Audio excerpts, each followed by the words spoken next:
Hi everyone and welcome to my place. Today I'm answering a question for Dawn in Australia, and she wants to know what to do with an overabundance of succulents. Well Dawn, I have got you covered because I've got the perfect arrangement. But for those of you who don't know the succulents that I'm going to be using today or what they look like in mass, this is them. And this lives outside. In fact, I've got lots of these all over the place. I'm not quite sure the name of this little succulent because I've just forgotten about that just as I was about to tell you. But in this pot, I actually put 3 and about a year ago, and look what's happened. I just love how they start and they just all sort of like grow on top of each other. Bit like warts, I suppose, but isn't that just beautiful? I just love them, and they don't need very much care. In fact, they need no care. Just a little bit of water every now and again is all you need. So what I've done is I've actually gone in there and I've picked up a whole heap in here, and these ones here I picked a few days ago, and they've got little wee red bits in, and I wanted to use those because I've got a special idea for a design for you today, Dawn.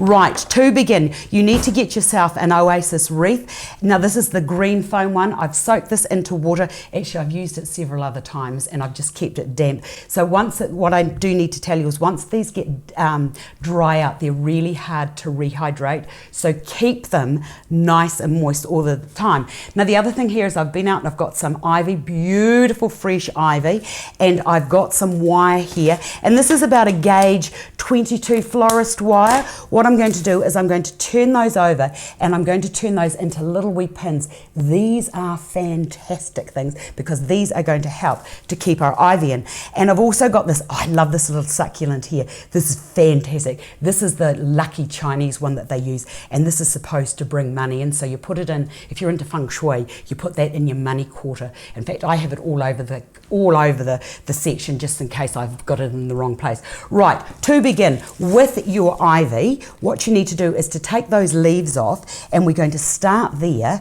and we are going to take this around to there, cut that end there off, and then push that into there. And I'm going to work really, really quickly because we don't want to be mucking around. So just keep circling that around there. Now also, I've talked about ivy before.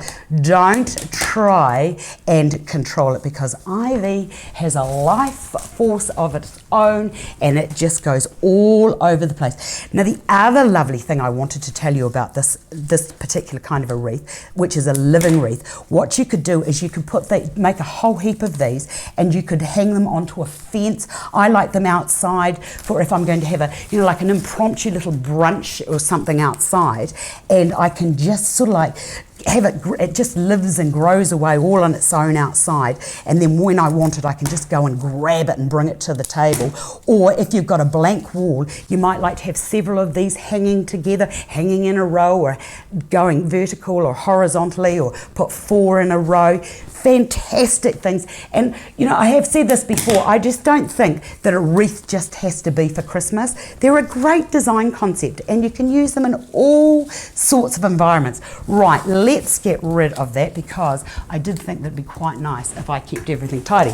The other great thing about using this, the wet Oasis, is that things will grow in it and the ivy will start to grow. And even though these are all sort of like running the wrong way because I've put them upside down, don't worry about that because as soon as that hits the light, because it's got moisture in there, that will actually find its way to the light and will start to root away and to grow. Fantastic, a living arrangement that keeps going.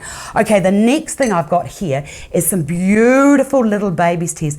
I absolutely love these as a ground cover. They're so easy to grow. All you do is get a cutting from somebody, just spread a bit of soil around, put that down, sprinkle it with some soil, keep it wet, and that will grow. And honestly, it does not take long to spread. Right, what I'm going to do with this is just spread it, and you can see all these little wee bits down there. They're all just like little wee spores, and they will continue to grow.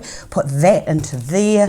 I've got another piece here, and if you keep this moist until it starts to shoot, this will just be a massive. The ivy will continue out here and you'll have all these lovely little bits of baby tears. It's fantastic.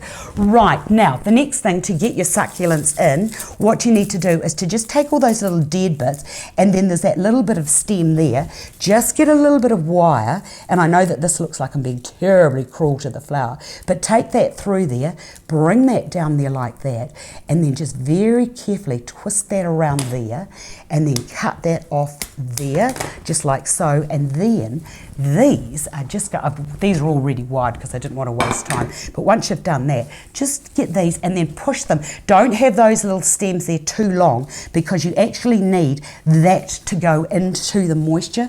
So just keep going around here like this until these are all in. And as I said, with this plant here, see how they've all grown out on top of each other? This is what will happen to your wreath, and in due course this will just be exactly like that. Fantastic. Now I'll just keep going because I want to finish this, and I want to show you what I do with these when I bring them inside, if I'm having a dinner party or I just want some little wee something that looks like it's living and looking like it's, you know, I've got some flowers arranged, because I've decided that, this is my thoughts, a house is just a house, but with flowers it becomes a home. Right, there we are, get that all sorted out. Now I'll put that there, you just stay there, I'll wipe down all of this mess, and I want you to see what you can do with it from there. So as I said, you can put it onto a fence outside, a whole heap clustered together, put it on a table, put it into a big pot and have it growing in the garden. But for when I bring them inside, this is what I do. Get yourself a parfait dish, turn that upside down. I've got a lovely glass bowl here, put that in the middle. You could actually glue that onto there if you wanted to, but for what I'm doing today, it won't matter. That gets stuck onto there, and then if you wanted to, you could put a white candle into there, or you could put a red candle, and look how fantastic that looks. And because this here's got, and the reason I've chosen to use the red candle is because, as I said, there's some little wee bits of red in there as well, so that's just going to reflect through. That doesn't need to be there because it'll get burnt. So you could perhaps, for a dinner party, have a whole lot of candles all clustered down, red candles clustered down the middle. So there you go. I hope that's been of help to you, Dawn. I've enjoyed making it. Doesn't really look very much at the moment, but don't worry, within a month that will look fantastic. And before I go, one more thing. At this stage, just keep that misted with water every day, and it's going to be very soon, in very short time, that's going to look fantastic. Thanks for calling. I hope I've helped you, Dawn, and I'll see you another day.